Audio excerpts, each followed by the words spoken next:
Okay, random share lang talaga to. May bago tayong gusto i-discover.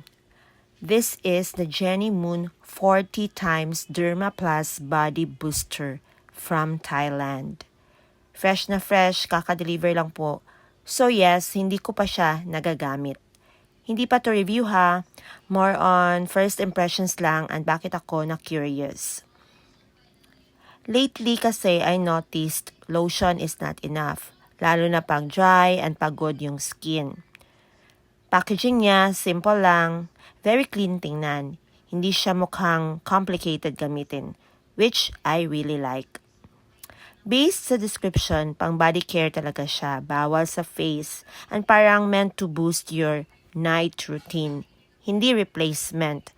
Take note for night use only. Hindi siya pwede gamitin sa araw kasi hindi daw dapat tayo maarawan pag ginagamit natin ito. Use this after shower. Massage to your arms, thighs, and other dark areas, singit, and dry na part ng skin mo. Again, wala pa akong results to share right now.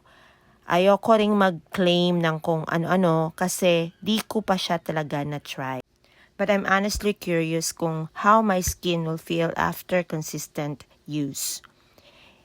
If may experience na kayo dito, comment nyo naman. I'll share an update once may masasabi na talaga ako. Bye!